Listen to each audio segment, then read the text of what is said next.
A very good afternoon to you. Thank you very much for tuning into Metropol TV. My name is Ndiro Ganga and this is Metropol News at 1. We begin with the global coronavirus cases where they now stand at 60,744,487 with 1.4 million deaths and recoveries now at 42 million.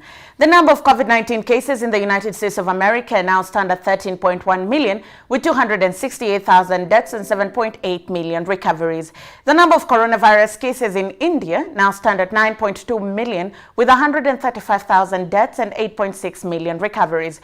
Brazil has 6.1 million recorded COVID-19 cases with 170,000 deaths and 5.5 million recoveries. Russia now has 2.1 million cases with 37,000 deaths and recoveries now at 1.6 million. In Spain, the country's health minister Salvador Illa said that he expects to receive the country's first coronavirus vaccine doses in January. During a press conference on Tuesday, Illa presented the government's plan that will prioritize the most vulnerable, which include about 2.5 million people. Nursing home residents and staff will be first, followed by disabled and general healthcare workers, he said. South Africa's total COVID-19 cases now stand at 775,000 with 21,000 deaths and 616,000 recoveries. In East Africa, Rwanda has confirmed 5,779 COVID-19 cases with a death toll of 47 and 5,317 recoveries. Uganda has 18,890 confirmed cases and has reported 191 deaths and 8,832 recoveries.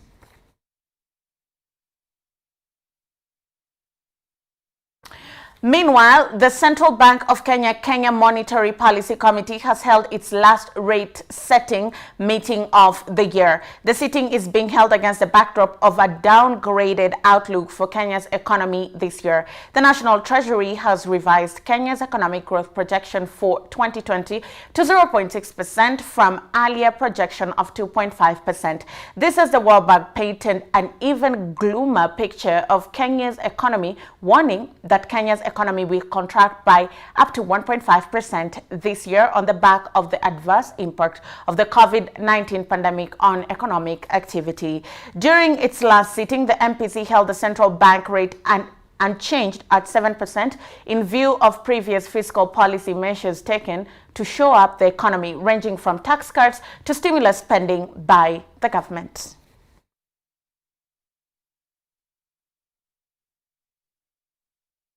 Meanwhile, KCB Group PLC and Atlas Mara have signed an agreement which will see East Africa's biggest bank by asset increase its footprint within the region. KCB Group is now poised to acquire a 62.06% stake in the Bank Popular du Rwanda PLC and a 100% stake in African Banking Corporation Tanzania Limited from Atma in Rwanda and Tanzania respectively. According to KCB, the successful completion of the transaction is subject to obtaining shareholder approval and to obtaining regulatory approvals in the respective countries. The signing of the deal comes months after the Equity Group and Atlas Mara called off the deal. KCB Group CEO and MD Joshua Igara said the transaction was part of KCB's ongoing strategy to explore opportunities for new growth while investing in maximizing returns from the group's existing businesses. The acquisition, he added, will buttress the group's leadership position and give it a stronger edge to play a bigger role in driving the financial inclusion agenda in the East African region while building a robust and financially sustainable organization.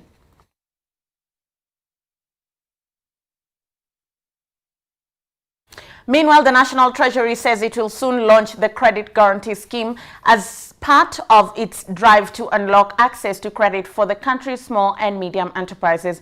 National Treasury Principal Secretary Dr. Julius Muye says the Treasury has already identified local commercial banks that it will partner with to extend credit facilities to MSMEs that would have otherwise been locked out of credit facilities due to lack of collateral. PS Muye has further said the Office of the Attorney General will by next week Friday clear all the legal paperwork required to officially launch the Credit Guarantee Scheme. We have advanced in terms of the paperwork and also identifying the commercial banks that are going to participate in that credit guarantee scheme program. So once we are able to get the Attorney General to clear the agreements, we will launch the credit guarantee scheme promptly. I see that happening not later than Friday next week, if I can be specific. And this is a framework where we are looking to support MSMEs through the financial institutions to be able to grant credit to business people that they wouldn't have granted credit without the credit guarantee scheme facility. This happens actually in a small way, and so for us to now have the government put in 3 billion shillings as a facility, that will provide the guarantee for the commercial banks. It's a step in the right direction, and this is just the beginning. Moving on, it has now emerged that despite the data protection law being enforced for nearly 12 months, most Kenyans are unprepared to effect its regulation. According to a new report unveiled by Serianu, a cybersecurity consultancy firm, over 90% of Kenyans surveyed have neither understood the new Data Protection Act and nor fully considered its impact, said Mathenge Serianu Chief Operating Officer Joseph Mathenge. Now, Joseph Mathenge has also said 95% of Kenyans are mostly ignorant about it, with less than half saying they were remotely aware of its existence. This even though over 70% of the organizations interviewed acknowledge collecting sensitive personal and corporate data in the normal course of their operation. The report paints a picture of a laxer public attitude towards the Data Protection Act of 2019, a situation that Serianu says is reflected in the fact that since the law was enacted, over 70% of respondents have not taken any steps to preserve the data they already possess. Unfortunately, the level of understanding, the level of them being able to appreciate exactly how this law is going to impact them, it's been a bit surprising. There doesn't seem to be a very clear understanding that indeed now that this is the law of the land, and that this is the law of the land, there is potentially financial penalties if you're not compliant to the law. There's really a very low understanding and appreciation of exactly those numbers. More than 45% of our survey indicated that quite a number of people were not cognizant to the fact that indeed now this is a scenario that's going to impact them significantly. That indeed we're now in a situation where law of the land, and if you're collecting personal identifiable information for your clients, for your customers, that indeed now there are certain things that you must do so as to keep that data private. Now, according to a report by KPMG, the number of African millionaires is set to rise by 53% to 257,519 by 2024, thus setting the tone for big business in Africa. This increase indicates a pronounced shift in lifestyle trends and a growing need for a narrative to the transformation. Similarly, research shows that more than 95% of all purchases will be conducted via e-commerce by 2040. It is against this backdrop that Alexander Amosu, a serial entrepreneur based in the United Kingdom, founded Luxafric, a luxury goods e-commerce platform that seeks to cater to the needs of over 500 high net worth individuals, particularly Africans earning more than $1 million per annum. Metropol TV's Stephen Kimani engaged him on his business venture and what gave him the confidence to address this niche market through a niche platform.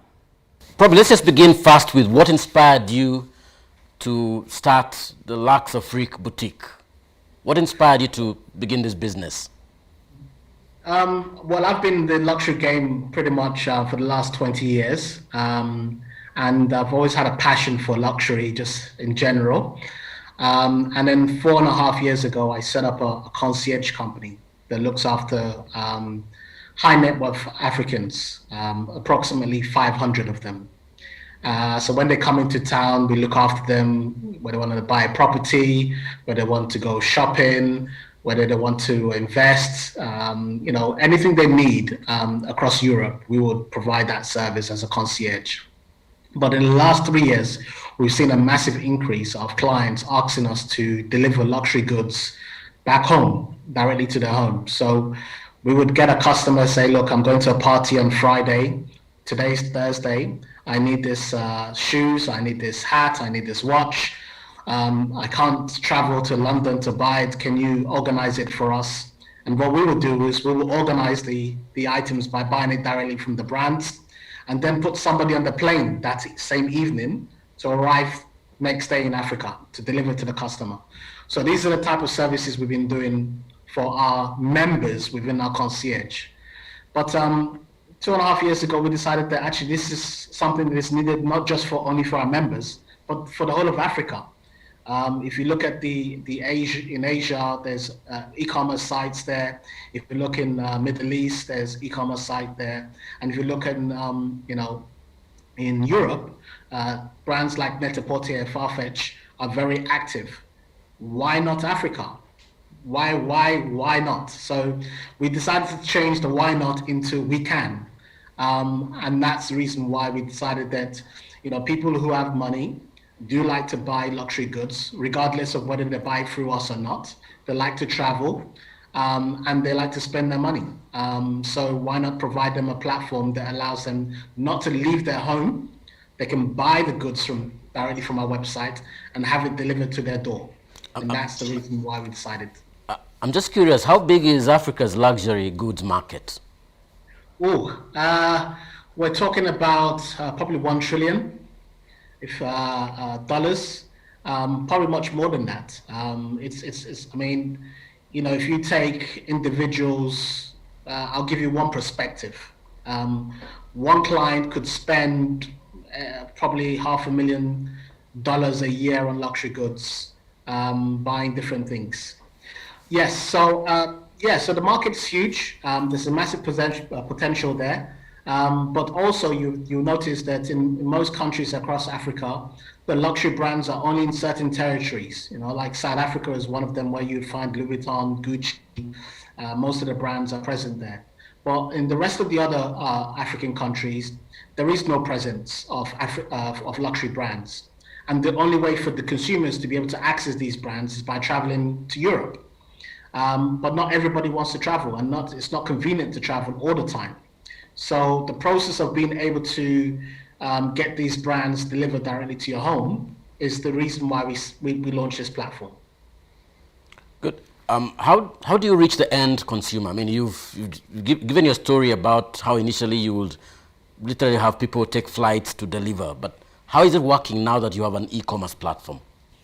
Yes, so we have two ways we do it. For our VVIP customers, we do have our own personal couriers within our team, and they will be able to deliver the items within 24 to 48 hours. It's a simple, you order the process on our website, and somebody jumps on a plane and delivers it directly to your home.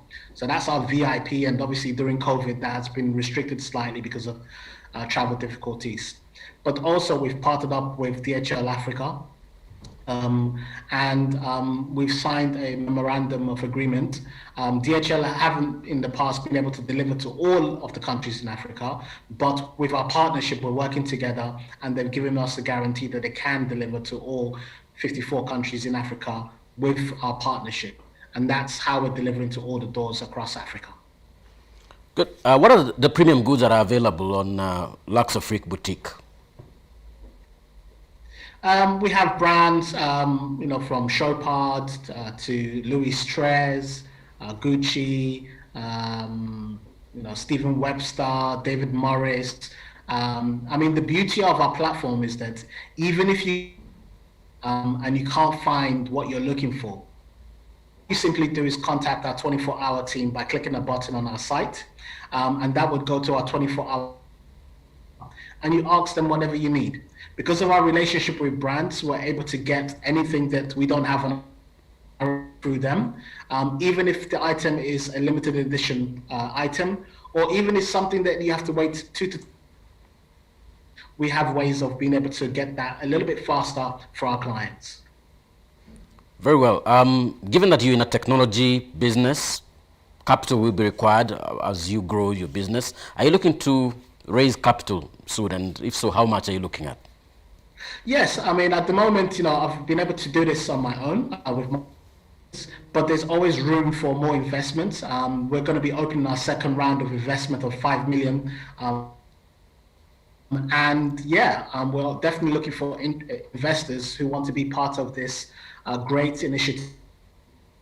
You know, if you look at currently all the existing e-commerce sites that is launched across Europe, across Middle East, across China, who have floated on the stock exchange to date, are all in the region of over $1 billion in terms of value to date. So the proposition for any investor to come on board and join us in our crusade with the intention of basically being able to achieve those type of figures.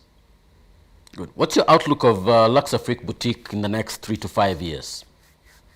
Well, you know, we want to be, you know, the biggest e-commerce luxury provider across Africa. That's our job. We want households across Africa thinking about buying luxury goods to come to us. We'll be able to, you know, look after them and deliver the goods directly to their door. Our plan is to be the best and to be the biggest. What we intend to do in the next 3 to 5 years is actually we're going to float the company on the stock exchange, and hopefully we can achieve a billionaire status once we do that in 3 to 5 years. But it's a very, very exciting time. We've got a lot of brands who are excited to be on board of our platform, and more brands are coming on board as we speak. Good. Alexander, as we close this interview, you've been a serial entrepreneur since the age of 12 years, which is pretty impressive. What are the lessons you've learned? Because a lot of the businesses you've run have been technology-oriented. What are some of the lessons that you've taken out that you could probably give young entrepreneurs here in Kenya around starting and establishing tech-oriented businesses? I've learned, you know, from very young, I've been on this probably the guys in Kenya can relate to, is that raising capital for your business is always a challenge. You know, I would never suggest to any entrepreneur who's starting their business to focus on raising capital. I think you need to focus on the idea, because if you focus on raising the capital, the challenges of raising capital means that your business won't start, and therefore your idea is basically going to die. So if you can focus on trying your best to make sure that your business starts, even if it's starting from a very, very small part, it's process. People can see where that direction is going, and people will jump on board there. So the first thing is capital. Never let that be the deciding factor for whether your business is going to. On the second point, you know, you have to have that self-belief. You know, other people are not going to buy into your idea if you don't believe in your idea. You know, you have to believe first. You have to be the one that carries the flag. You have to be the ones with the challenges, the sleeping at night, the difficulties, all the negative things that you're going to go through. And throughout that process, you still have to believe. And once you start believing and that motion is going, everybody else will believe in what you're doing and follow along. But it ultimately starts with you as an individual. And that's really how life works. And those are the real key factors that I've learned in business, is that one, I never let financial investment in the business be the deciding factor of whether I'm going to launch a business. And two, I believe 100%, you know, in my business idea. And it doesn't matter how many doors, whether it's 1,000, 2,000, 3,000 that I get no's, I know eventually I'll get that one. And that's a very, very important set to know. Final question. What will success look like for you as you begin the journey on Lux Afrique? Well, your success to me is having, you know, everybody across Africa buying from Lux Afrique Boutique, and it becomes a household name where people generally can just go there and buy something they like and enjoy. Once we've achieved that, then, you know, that's success to me, and I'll be a very happy guy. Good. I wish you all the best, Alexander. Thank you, Stephen. I really appreciate you having me on your show, and good luck to everybody in Kenya. Look forward to seeing you soon. Thank you very much. As we will say here in Kenya in Kiswahili, asante sana. Asante sana. Thank you. Pleasure. Pleasure. Thanks a lot. Well, meanwhile, in the foreign currency market, the Kenyan shilling has weakened further against the US dollar and is now approaching the 110 shillings level to the dollar. This amid concerns of a dwindling supply of dollars and high demand for dollars by import sector, such as merchandisers and oil importers. Here's a look at the day's indicative exchange rates for various currencies.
Moving beyond our borders, Ethiopia Prime Minister Abiy Ahmed has ordered Ethiopia's army to conduct a final offensive on the Tigray People Liberation Front's leadership in the Tigray region capital, Mekelle, following the expiry of his 72 hours ultimatum to the group's leadership to surrender. PM Abiy has, in a statement on Twitter, said, quote, "The last peaceful gate, which had remained open for the TPLF clique to walk through, has now been firmly closed," end of quote, and that his government's law enforcement campaign has reached its final stage. He has, however, said thousands of Tigray Special Forces and militia members have surrendered to Ethiopia's National Defense Force. Abiy also assured that great care will be given to protect innocent civilians from harm. His statement comes a day after he declared that Ethiopia would not accept what he terms as unwelcome and unlawful acts of interference in the country's internal affairs, adding that the country's government is undertaking a law enforcement operation against the TPLF, which he accused of destabilizing the country over the last 3 years.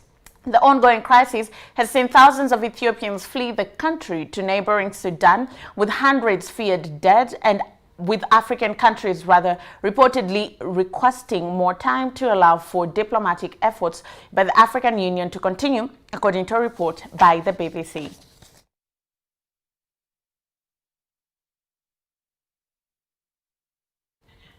Well, that's the news at this hour. More news at the top of the hour. My name is Ndiro Ganga. Enjoy the rest of your viewing.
Amica Savings and Credit has now become even more convenient for you.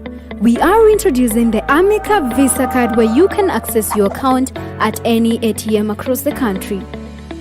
With your Visa card, you can withdraw, deposit, and check balance at any ATM. Walk in any supermarket or petrol station and pay using your card with no worries. No need to carry cash around. Just make a swipe and we'll take care of the rest.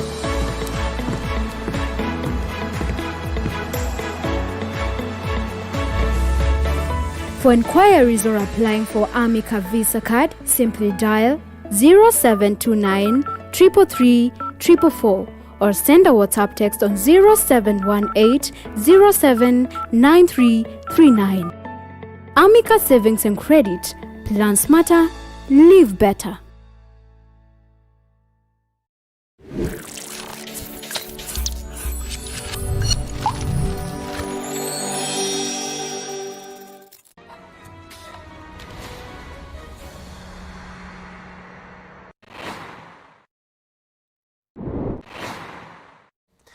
Metropol TVKE across all your social media platforms. I am at Kiagesimba2146.